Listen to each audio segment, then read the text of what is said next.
What's going on? It's Harris, founder of Open Rates Only. Hopefully you guys are doing good today. I wanted to go over this video and talk a little bit about the welcome series. I feel like a lot of brands get this wrong, yet it is the easiest and hardest hitting flow in the entire email and SMS game. So if you're not dialing this part in, you're missing out on hundreds of thousands of dollars. In this video primarily though, I'm going to break down what a good versus a bad welcome series looks like. I'm going to tell you the different types of welcome series that you can do, what design should look like, what the copy should look like, what the strategy should kind of comprise of. And then also I'll talk a little bit about the fundamentals and things we use every single time in every single welcome series. And yeah, let's get right into it. Cool. First things first is here's some screenshots just so you can kind of believe me. Like I said, we work with 7 and 8 figure D2C brands, just so you know I'm not being funny. And then also, what are the big things to understand? So it's really simple. Stop living in the brand. A lot of D2C brands love to write a welcome email like they're living in the brand. And what I mean by that is they don't even tell you what the product does. They don't even tell you, anything about the brand. And it's just like, hey, here's the discount, or they forget to put the discount and it's just an email that has no substance and might as well just be a text, or might as well just be, a couple of words, because it doesn't actually do anything to the customer. It doesn't convert them. It doesn't do anything. And you might not even realize you're receiving this type of email. And I'm going to show you what that email looks like. Understand who you're speaking to. This is so crucial. Again, learn direct response marketing and copywriting, because if you don't learn these principles, you're going to fail very quickly. And to be honest with you, you can put out absolute garbage and still get good results. Not the best results, but you'll get okay results. And what I mean by that is if your product is already selling, you just can continuously put something out there. And even if it's not that good, it's still going to work. But if you really optimized, with a good product, you get triple, quadruple, 5 times, 6 times more revenue going into and funneling into your welcome series. Now, I won't talk about the pop-up, but just know that is single-handedly one of the most important things in your entire email and SMS funnel. And if you're not above at least 8%, again, with some brands, especially based on their traffic, if they have multiple sources of traffic, don't really worry too much about this number. But for most brands that are hard spending on Facebook and you have really high quality traffic, you should not stand for anything less than 8%. And most D2C brands are at 2-3%, maybe even 1%. And I promise, if you can get to 8%, to 10%, to 15%, you'll have 400, 600, 700% more revenue, people coming through the welcome series, which trickles down into every other flow. But more on that, I'll record another video probably in the coming days on just pop-ups alone. Stop putting 3 to 5 day delays. Again, we're going to talk a little bit about this, but stop putting 3 to 5 day delays, especially, if someone clicked your Facebook ad, they signed up to your pop-up, and you're sending them a 3 to 5 day delay. What I mean by that is, you get shot the welcome email, right? The first welcome email, and it gives you the 10% off. You don't buy, and then they send you a 3-day delay, meaning in 3 days, they'll send you the next email. These need to be quick. These need to be 30 minutes, 6 hours, 5 hours. Again, this person was interested. They were probably about to buy. Again, they weren't, they might have not been in the action stage, but they were in the awareness. They might have even considered, and they might have been pretty interested. But because either your email sucked, you didn't have enough design, your strategy was bad, your copy was bad, whatever it was, they didn't convert. So if you just wait 5 days, they already forgot about you. There's millions of other brands fighting to get their attention. So you've already lost that person. And that's a really big mistake. I've seen welcome series with 4-day delays, 5-day delays, 3-day delays after, the first email, which makes no sense at all. You cannot be doing that. So I recommend, and what we do personally is send, after 30 minutes, after 6 hours, after 1 day, but I wouldn't push that to 3 days ever. 2 days is cool, but I wouldn't overdo it there. Again, it's your hardest hitting flow. I would recommend, and a lot of people kind of get this confused, shouldn't I just create a 30 email long welcome series? Shouldn't I just put a welcome series that just goes on forever? The answer to that is very nuanced for some people, but the short answer is no. Do not do this. It's stupid. Again, holidays are always here. There's stuff you can be sending that has to do with the timing So it doesn't make sense to keep someone in a welcome series, whether it's just spamming them blogs, whether it's just like the same email over and over again, or even like using campaigns and putting it in the welcome series. I recommend not doing that. Personally, we send around 4 to 5 emails in the welcome series with, again, max 2-day delay. So it's going to be 6 hours, 8 hours, 10 hours, 1 day, nothing more than 2 days. So you really need to focus and dial in on this welcome series, and don't make it 30 emails long. Don't put 6-day delays. Make it short, make it impactful, and make it explain your entire branding to the point to where someone can go to the awareness stage and into the action stage in that welcome series. That's just kind of how I think of it. You need to write an email that kind of covers every single stage of the funnel, because people in the welcome series were about to buy, most likely. They're about to impulse buy, but either they didn't know enough about your brand, maybe they didn't like the shipping, maybe they didn't really understand the product, maybe they're still confused about what your brand does. They didn't buy. So you have to cover each and every objection to kind of understand, what was that objection? What exactly should I put in this email? And that's exactly what I'm about to show you. So now we're going to go into good versus bad welcome series, so you can see exactly what you should be doing in your emails. And I can show you the types of different emails that people do send that you could try out for your own brand. Cool, let's get into this. Okay, Everyday Dose. So pretty popular brand. If you don't know about this brand, they're actually pretty heavily on plain text. We love to do plain text, but their first welcome email is a designed email. I'll show you some of the good, some of the bad, and some things I probably would change. I'm not even sure if they have a discount on their pop-up, but overall, this email is, it's beautifully designed. It has good action words. Upgrade your day. Try it now. If they had a code, I'd probably shove it up top of fold. They do explain kind of what the branding is, what the point of the product is, and that's really important, right? They've taken everything we love about coffee, added a signature dash of their mush and poo formula, creating an experience you won't forget by combining the power of functional mushrooms, blah, blah, blah. We made it super easy to start your day. I honestly don't think the copy on this email is actually that good. I think they could have done a lot better when it comes to attacking the customer a little bit more. I think that maybe tapping into, the coffee crash. I think the founder has to do, he's really heavy into the ADHD and stimulants and like that. He probably could have focused on that a lot. I think that this email, this top of fold part isn't as strong as it could be, but it is good enough, right? Like I said, you don't have to be perfect with email and SMS. You can put out something that's not that good. And if your product's good, it's going to get results. But again, if your email is really good, your copy's good, your design's good, your strategy's good, it's going to 5, 6, 7x all of the results that you would have had. So it's really important to dial everything in. Again, more energy. It's all right. And a lot of people might be thinking, well, this looks really beautiful design. What's wrong with it? Well, there's no problem. There's no it feels like it's coming from a brand. It doesn't feel like it's coming from a person. There's a lot of things missing in this welcome email, in my opinion, that I believe if you A/B tested, you could probably generate 2 to 3x the amount of revenue coming from this email, because it is feeling kind of basic, but it is designed pretty nicely. Cool, next email. Seek. Now, this is what a good welcome email looks like. It's that simple. So why is this welcome email better than the last one? Well, first of all, the code's top of fold, protein you'll actually enjoy drinking. And then they instantly go into a problem solution standpoint. And I think they could have upped it up just a little bit. I'm super nitpicky. Probably said it's from someone. So it'd be like, hey, it's Jack, CEO of Seek. What's up? If you're here, you're in my shoes. Someone who takes protein powder on the daily, but hates, the thick and milky texture of a traditional protein shake. This is the problem. Luckily, you found the solution, a light and refreshing protein that people actually enjoy drinking. There you go, problem solution. It's quick, it's snappy. They didn't go super direct response, which personally I probably would have, but that's just kind of how my style is. Everyone has a different style, and I think that this email is going to be converting well, just because of the problem solution. And then they go into, and this is really important, they go into the social proof of how they started building the brand, right? After months of working with food scientists, subjecting my friends and family to blind taste tests, we came up with the perfect protein powder. Shout out to my parents for letting us keep 8,000. So it's fun. It's, you might sit here and smile a little bit. You might feel something because it's cool to see the heroic story. Everyone likes a hero's journey, and they included that in the welcome email.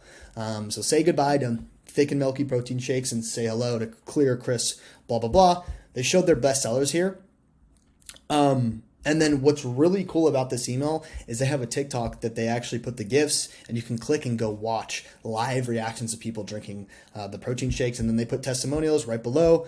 They have everything you need in this email to make your purchase, right? They make you problem aware. Yeah, I do hate, thick and milky protein shakes. They kind of suck. Okay, this is a really cool founder story. I'm kind of interested, like, what is this product? It's building so much curiosity about the product, right? And then you get to see people's reactions. There's a lot of curiosity. The email feels branded, right? It feels super branded, and it's probably going to match the website very well, right? Yeah, exactly. Matches the website, feels super clean, and their website is also killer. So, this is a really good product description. So as you can see it in action, like seek in action. Like it's insane. This is really good. But yeah, this is how you should approach a welcome email. Break it up into different parts, right? What is the strategy? If we broke down everything right now, what's the strategy? The strategy would be that they're putting the code top of full. They're starting with a problem, ending with the solution, dropping in the founder story, putting the best sellers, throwing in some testimonials, and then, just in case, have some social proof down here and whatnot, subscribe to our SMS. They have everything you need to purchase in this email, right? Versus in this email, there's no really problem. I don't really know, I still don't know what this product does, in my opinion. I don't know what it solves. Obviously, the creative is, their creatives are insane. Everyday Dose, really good creatives. But the email itself isn't actually solving any problems. So doubling down on, what Jack was saying, and I'm pretty sure that's the name of this guy's, the CEO of this brand, doubling down on what Jack was saying in the creatives into the email, it's going to crush, right? Because that's why they clicked on the ad. So why not incorporate that in the email as the main driving force, the main idea, the big idea in this email? It's a no-brainer. Here's a different type of structure. You'll notice that a lot of brands also do plain text. So plain text can be damaging in some sort of ways, in my opinion, if you do it like this. I like to do branded plain text, and what I mean by that is you keep the header and you keep the bottom part, and you actually throw in text in Klaviyo, and it feels more branded. And you can even put a little circle face of the CEO or whatnot, and it adds an extra level of fun branding instead of just doing plain text. I feel like plain text might be a little bit, in quote, overrated. It works. Don't get me wrong. It crushes if you do a little story or whatnot, but I would probably use branded plain text. I think it looks cleaner. And you can throw in a little picture if you wanted to. You don't have to just keep it super plain text and whatnot. So with this brand, I still don't think that they did in my opinion, I still think this could be better. It's too short in my opinion. At this point, the code is the only thing that's really good. There's no real big problem here. This is to reverse the creatine stigma. I don't think there was a creatine stigma, at all, in my opinion. I think the problem with creatine, why people buy the gummies, which I've already, I've looked at the reviews. I've already done all the product research for you. And of course, when it comes to a welcome series, you need to understand who you're speaking to. People don't like creatine because it's chalky, kind of tastes funny. It's annoying to take. Even if you take it in a pill, it's not that interesting. But this brand made it into gummies, so they made it a fun way, a convenient and effective way to do it. So this is the solution, but the problem here should tap more into how it's chalky, it's weird tasting, it's not, whatever, FDA approved, whatever. Tapping into that would have probably gotten more conversions, right? Problem, solution. There are different type of copywriting frameworks that you probably should go search up right now and see what works the best. You don't have to know everything, but you should go look at direct response, VSLs, direct response, old school, and just see how these people write. Because again, that type of marketing is the highest converting, and it will get you the most sales. And it's also the hardest. Again, plain text is hard. Plain text is hard because most people think they know how to write, but they really don't. Writing is really hard, especially at a really high level when you are copywriting. Sure, anyone can write something and put something out there, but it won't be to the level if you're writing as your direct response marketer. So it's something really important to keep in mind. Let's go to Jupiter, really good brand as well. So their pop-up, I think, was 10% off plus scalp care guide. I think this is good. 2 CTAs is kind of weird in my opinion. I think they should have just like sent you the scalp care guide like in the second email and just focus on the sales, in my opinion. But top of fold is good. Gorgeous hair starts with the scalp. Good. Best hair ever. I think this is interesting. In-depth advice, myths of hair care, routines to follow. Could have made this like a little bit more engaging. Like the headline could be a little bit better. These little, like 5 insane that like they could have made it a little bit more intriguing. But again, this audience, this works. Going down, what's really cool is you'll notice that they drop some statistics and they go into how it's long-term great for hair health, soothe comfort. They're just dropping into, the problems that people deal with and whether those problems are harsh stripping chemicals, flaking, scalp itch. They straight attacked it. And that's a good thing, right? They went into the problem instantly and basically telling you this product works. And that's what you want to hear if you're about to purchase or make an impulse buy. You want to know statistically that this product works, and that's what they do. Could they have made this email just a little bit better? Probably. I feel like I don't know the brand enough. I personally would have done like a behind the scenes of the brand, especially because it's a supplement, or I don't know what it is, conditioner. But maybe behind the scenes would be pretty cool. Something along the lines would be interesting to actually kind of sit through and read, but I think they did an okay job. Could have done better. Okay, Brondel, this is more on the side of the bad type of welcome emails. If we look here, again, there's no design in this email, right? There's no design. Does design matter that much? I'll tell you right now, no, it doesn't. But if you're going to create an email, and I'm only saying that because of plain text, we know how to do, branded direct response. So it comes off and converts well. But if you're doing like this type of email, and your website, I guess this website is a lot more, what is it called? Minimalistic, so to speak. Sure, they still could design this so much better.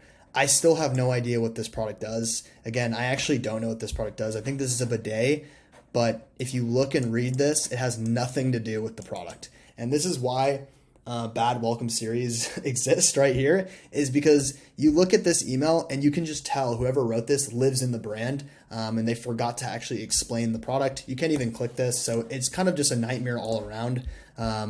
And they give back, apparently. But why would you care? Because you have no idea what the brand is. You don't know what the brand does. But here's 10% off. So a lot of things going wrong in this email. There's no structure. There's no design. There's no strategy. They just put this together, and this might as well be a campaign. Let's go with this one first because this is the first email. So this one's really cool. I like this strategy that Rise did. I think this is pretty cool. I think that they could have approached this even better, but they did a good job here. This is the CEO, so they did, hey, the CEO, make sure next time, whoever, you guys need to do Andre at Rise Superfoods, make it even more branded. They basically did this probably because they're having spam issues, but this is a fun way to do it as well and approach it. It's like, hey, it's the founder, it's coming from a person. People buy from people, not from brands. So this is kind of cool how it's the founder reaching out to you and saying, hey, what's up? And then you can click this hyperlinked Rise Superfoods to purchase. Here's the code. You're still going to get beautiful, whatever, emails in the coming seconds, but make sure to, put us in the inbox, make sure we don't land in spam, basically, because I can tell that they were probably landing in promotion spam and they wanted to get in the inbox. But this is the email they sent right after, so this is really cool.